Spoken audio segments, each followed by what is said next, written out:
अब देख रहे खिलाड़ी नंबर 1 और मार्केट्स में डे हाई के आसपास कामकाज होते हुए करीब करीब दिन के ऊपरी स्तरों पर निफ्टी है और Sensex mid cap small cap सभी इंडिसेस जो हैं वो डे हाई पर कामकाज कर रहे हैं। पोर्टफोलियो रैप कर लेते हैं तमाम खिलाड़ियों का। अमित सेठ की तरफ से एक नया एडिशन एनआईटी 401 रुपये का मौजूदा स्तर, 440 के टारगेट्स के लिए यहाँ पर लॉन्ग की रहा है, 390 का एक stop loss. Contribution wise NIT की तरफ से कोई खास नहीं, आधा % के आसपास का नेगेटिव कंट्रीब्यूशन यहाँ से देखने को मिल रहा है, लेकिन अभी भी एक कॉल का स्कोप उनके पास बाकी है। रत्नेश जी की तरफ से एक स्टॉक सीजी पावर 440 रुपए के टारगेट्स के लिए 360 का एक stop loss. Contribution wise CG power करीब 3/4% के आसपास का नेगेटिव कंट्रीब्यूशन सो फार उनके पोर्टफोलियो में कर रहा है, लेकिन एक कॉल का स्कोप यहां पर भी बाकी।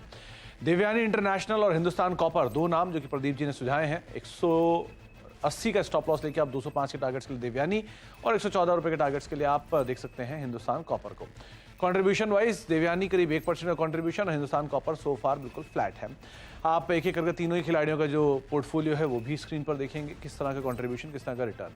23% के रिटर्न के साथ लीड कर रहे हैं रत्नेश जी, करीब 10% का रिटर्न है प्रदीप जी का और अमित जी का करीब 8.5%। रिलायंस होता तो शायद 10% पार होता, लेकिन कोई बात नहीं।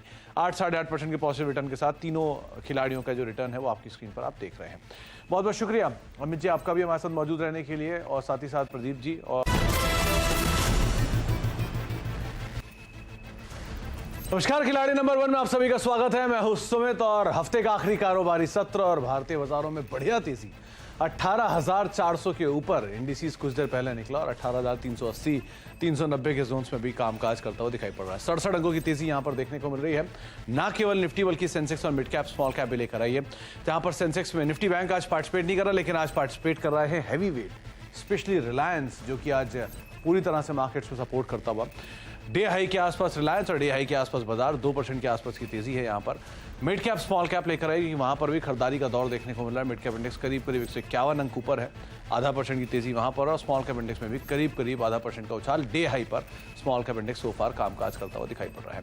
ब्रॉडर बेस्ड मार्केट्स में आप एडवांस डिक्लाइन लेकर आइए, क्योंकि वहाँ सिचुएशन ज़्यादा क्लियर होते हुए आपको दिखाई पड़ेगी कैसे अभी पैन आउट कर रहा है।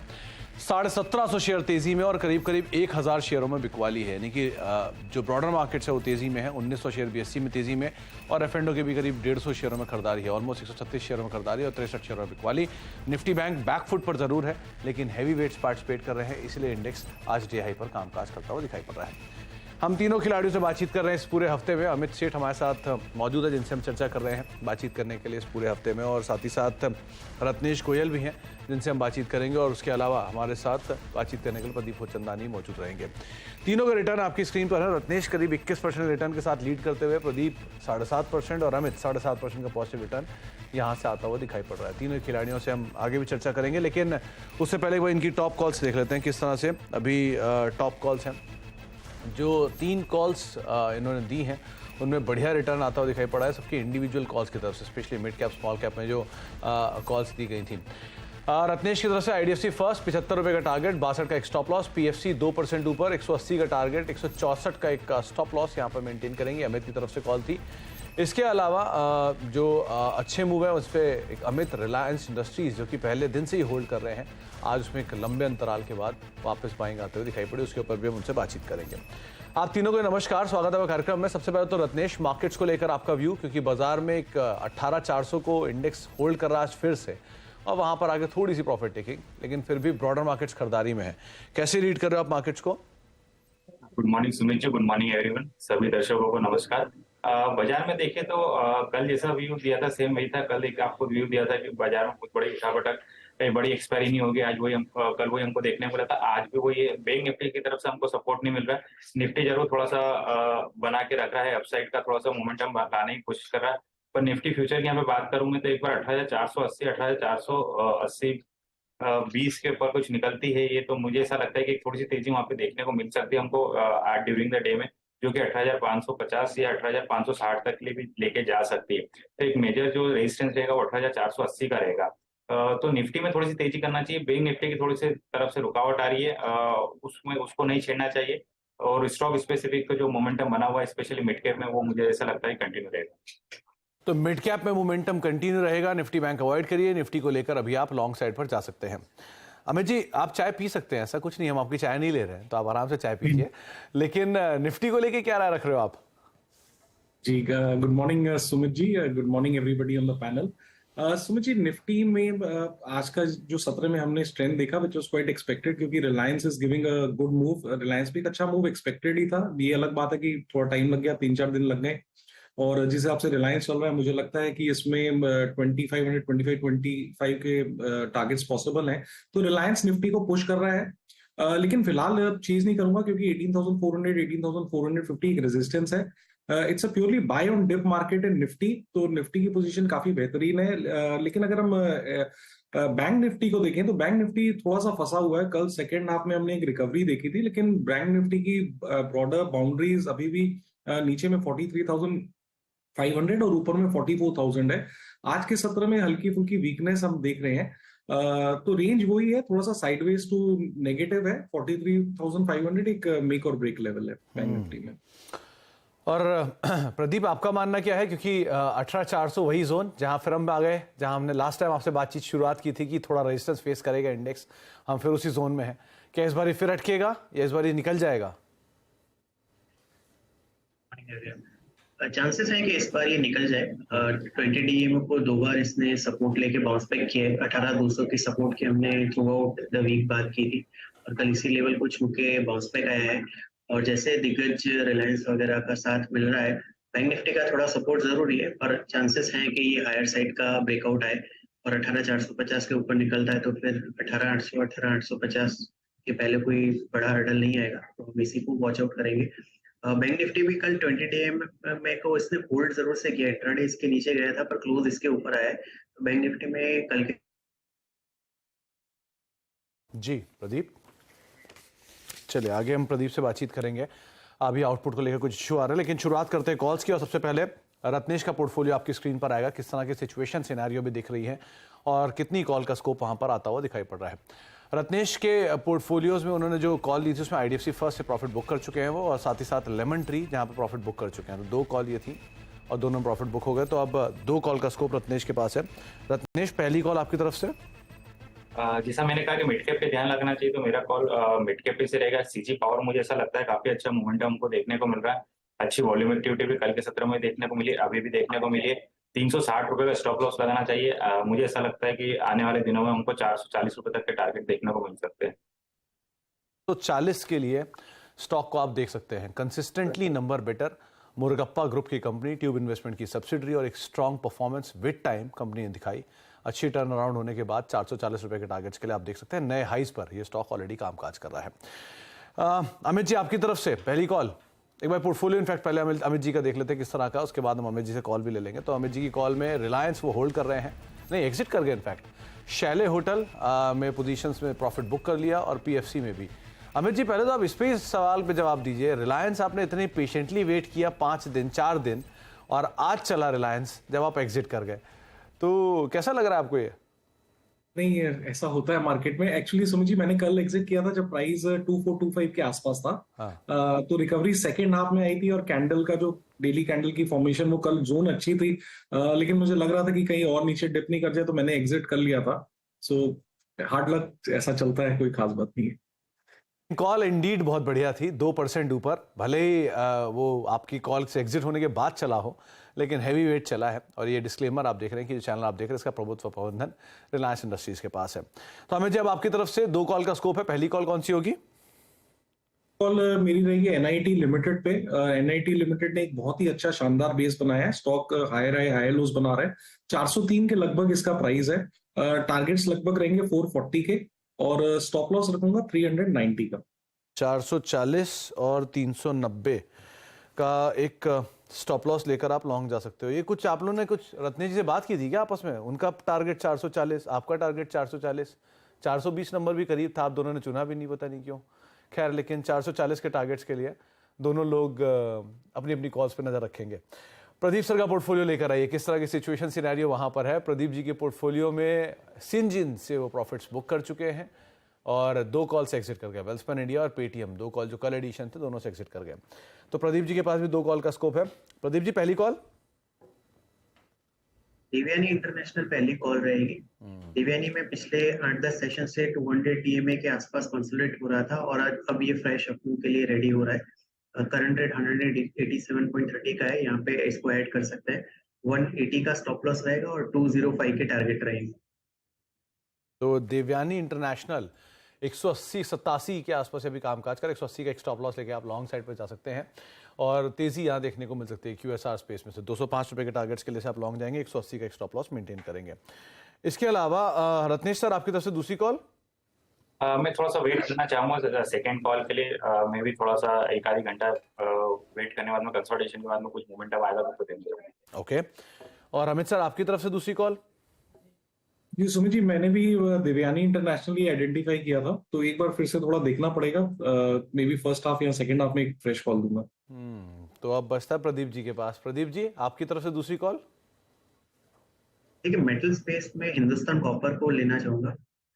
स्टॉक में पिछले कुछ दिनों से एक करेक्शन और कंसोलिडेशन का फेज देखा गया और पिछले 8-10 सेशन से ये 34 DMA के आसपास ट्रेड कर रहा था। आज के सेशन में बड़े अच्छे वॉल्यूम के साथ ये ब्रेकआउट कर रहा है, तो 106 के करंट रेट पे इसको ऐड करना चाहेंगे। 102 का स्टॉप लॉस रहेगा और 114 के टारगेट रहेंगे। 114 का टारगेट और 102 का एक स्टॉप लॉस लेकर आप लॉन्ग साइड पे जा सकते हैं हिंदुस्तान कॉपर में। करीब 3.5% ऊपर ये स्टॉक अभी कामकाज कर रहा है 106-107 के लेवल्स पर सो फार ट्रेड करता हुआ दिखाई पड़ रहा है। तो जो दो कॉल प्रदीप जी की तरफ से आई हैं उसमें देवयानी इंटरनेशनल और हिंदुस्तान कॉपर, ये दो नाम लॉन्ग साइड पर हैं। और अमित जी की तरफ से NIIT अभी भी एक कॉल है, दूसरी कॉल के लिए उन्होंने समय मांगा है। और रत्नेश जी की तरफ से सो फार CG पावर 440 रुपए के टारगेट्स के लिए आप इसे देख सकते हैं। करीब 360 का एक स्टॉप लॉस यहाँ पर मेंटेन कर सकते हैं। अमित सर आपसे एक सवाल और मैं लेना चाहूँगा। आपने बात की थी QSR स्पेस में देवयानी की, जुबिलेंट फूड, इस पर कोई टिप्पणी करना चाहोगे क्या? जी सुमित जी, जुबिलेंट फूड भी एक बेस बना के बाहर आ रहा है। काफी इसमें ग्राउंडिंग बॉटम पैटर्न बना है। लगभग इसका ब्रेकआउट 480 475 480 के लेवल्स पे आया है। आज थोड़ा सा नेगेटिव है, बट मुझे लगता है कि अगर 477 475 के लेवल्स में मिले तो एक एंट्री बनाई जा सकती है, क्योंकि वहां पे कॉन्फ्लुएंस ऑफ मूविंग एवरेजेस है और नियर टर्म में मुझे लगता है 505 के टारगेट्स पॉसिबल है। स्टॉप लॉस हम छोटा सा ही 1 से 2% का 470 के आसपास रखेंगे। तो 470 के आसपास का एक स्टॉप लॉस लेके आप लॉन्ग साइड पे जाएंगे जुबिलेंट फूड के अंदर। आगे में हम बातचीत करेंगे अपने खिलाड़ियों से, लेकिन हमारे साथ अब एक और खास मेहमान मौजूद हैं। चौथी तिमाही में हेल्थ केयर ग्लोबल के नतीजे शानदार रहे हैं। आय और EBITDA में करीब 21% की ग्रोथ रही है। मुनाफा दोगुने से ज़्यादा बढ़ा है, हालांकि मार्जिन थोड़े से फ्लैट हैं। Q4 नंबर से बातचीत करने के लिए हमारे साथ कंपनी के chairman and CEO doctor BS Ajay Kumar मौजूद हैं। अजय सर नमस्कार, स्वागत है कार्यक्रम में। सबसे पहले तो नंबर्स के की हाइलाइट्स मैं आपसे जानना चाहूँगा कि इस क्वार्टर के नंबर्स बेटर साइड पर हैं, तो आपके अकॉर्डिंग क्या की हाइलाइट्स रहे?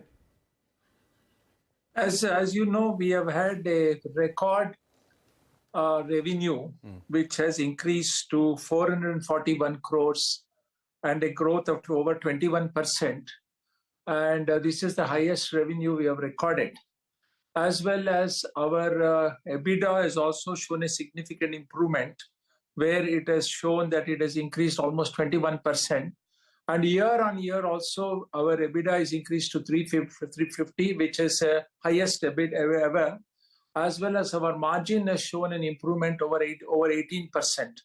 So all of this shows that our centers are mature centers are doing extraordinarily well, as well as our new centers are ramping up and becoming mature centers. The future looks very good. Our footfalls has increased.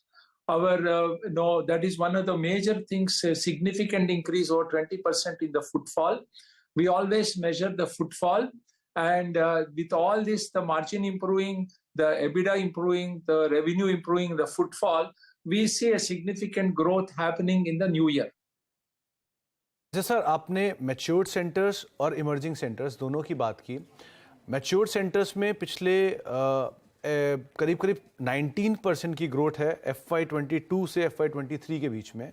Emerging में 32% की growth है इसी duration में। ये ज़्यादा better कर रहा है। सो इन्हें मैच्योर कब तक आप होते हुए देख रहे हो? वन, गोइंग फॉरवर्ड इनकी ट्रेजेक्टरी कैसे रहेगी? Yeah, see, in the mature centers, naturally the base being low, the emerging centers will grow faster to catch up with the mature centers. But the important thing is our mature centers are also growing 19-20%, and primarily because of the growth, footfalls, as well as mix. Our technology mix is really contributing a lot to our growth in the mature centers. You take, for example, Bangalore, which is our center of excellence, has grown over 21%, which is significant, as well as our Ahmedabad center. So this clearly shows that even a mature center can grow 20-21% because of the high technology mix and increased footfall. Our emerging centers are, of course, naturally they're going to grow significantly, and in the next 2 to 3 years, they may reach also a growth where there will be 19-20% growth. Sir Q4 FY20 versus मतलब Q4 FY23 versus Q4 FY22 में आपका जो bed occupancy है वो 54 से 59% की range में आया है. सो उसमें मेंशन भी है कहीं कि फर्दर एडिशनल बेड्स लाने की बातचीत कर रहे हैं आप, 200 प्लस बेड्स वहां पर आ सकते हैं. सो ऑक्यूपेंसीज का प्रेजेंट सिनेरियो क्या है and what addition are you expecting going forward? Yeah, when we talk about beds, we talk about operational beds. Okay. So we operational beds which are fully staffed is what we are at 65%. So we still have room for more the emerging centers as well as mature centers to grow from 65 to always 75. But also non-operational beds, when they come into the swing, naturally there is more room. So we don't have to actually build. We have existing centers itself. There are available space, so we can occupy that. So this is a positive thing for us. As and when the demand grows, we will be able to accommodate it very easily without any problem. And the other most important thing is that in oncology, we also have to look at actual footfall and radiation. For example, radiation day chemotherapy is what we really look at because they are outpatient care. And they are also significantly increasing on a year-to-year basis over 25-30%. And actually radiation chemotherapy has increased 37%. Radiation has increased 20%. So this, I think, is a very positive sign because our ALOS actually comes down. Average length of stay actually comes down because of the technology. And for example, a robotic technology patient will be needed only there for 3-4 days instead of 7 to 8 days. So as the ALOS comes down, most important thing will be what is the average we recover from each patient, and that is what is increasing. अच्छा sir, जो average revenue पर operational bed है वो emerging centres का 41,394 के आसपास का है, बट इमर्जिंग का थोड़ा लोअर साइड पे है, रफली 36,000 के आसपास का. सो ये इतनी डिस्क्रिपेंसी सर किस लिए, और ये दूसरा मैचअप कैसे होता है, ये मतलब इसको अगर आप समझा पाए तो? Because mature centers have higher technology as of now. Okay. For example, if you look at Bangalore, which has got CyberKnife, which has got, adaptive radiotherapy and all, average recovery from the patient will be far higher compared to a center in tier 2, tier 3 cities where we don't find the technology like CyberKnife and others. So, but eventually what will happen is the mature center ARPOF will keep on increasing, and the centers which are emerging will also catch up with the present day mature centers because there will be a higher cost per patient, mix will increase, and new technology is coming. For example, you look at genomics, you look at liquid biopsy, all of this which is very much needed for the patient, advanced PET scans, all of that will give better outcome for the patient, but obviously the recovery in terms of finances also will be higher because the cost involved. अच्छा sir, north ये माफ कीजिएगा African Nations और east India robust growth यहाँ पे YOY basis पे देखने को मिली, कुछ स्पेसिफिक यहाँ पर? Yeah, here because Calcutta, which is emerging market, has grown over 100%, and it is a obviously new center. The growth is much more, and also our center in Cuttack has grown significantly, which is one of our stalwarts in eastern India. Ranchi has also grown. In fact, in Ranchi, we are putting a second linear accelerator. So all of this has shown significant growth in the eastern part, and we expect this to continue to grow as we move forward. Okay. चलिए, बहुत बहुत शुक्रिया Ajay sir हमारे साथ मौजूद रहने के लिए और नंबर्स पे डिटेल में हमसे चर्चा करने के लिए, और बहुत बहुत शुभकामनाएं बहुत बढ़िया नंबर्स पोस्ट करने के लिए. उम्मीद करते हैं आगे ही ऐसे ग्रोथ रहे. बहुत बहुत शुक्रिया अपना समय हमें देने के लिए और हमसे बातचीत करने के लिए. HCG का स्टॉक एक बार ही लेकर आइए, किस तरह की सिचुएशन है. फ्लैट है स्टॉक बिल्कुल, बढ़िया गैप अप शुरुआत हुई थी, लेकिन हायर लेवल से प्रॉफिट टेकिंग और वो लेस 1% आधा % नीचे अभी कामकाज करता हुआ दिखाई पड़ रहा है। एक ब्रेक का वक्त है, लेकिन जाने से पहले डे हाई पर निफ्टी अभी कामकाज कर रहा है और रिलायंस डे हाई पर अगेन मेजरली कंट्रीब्यूट करते हुए 2% से ज्यादा की तेजी यहां देखने को मिल रही है। निफ्टी भी 18,411 412 के जोन्स पे कामकाज कर रहा है। डे हाई पे इंडेक्स, डे हाई पर रिलायंस। एक ब्रेक का वक्त है, ब्रेक के बाद लौटते हैं और आगे कुछ और कॉल्स पर, कुछ और पोर्टफोलियोज पर नजर डालते हैं।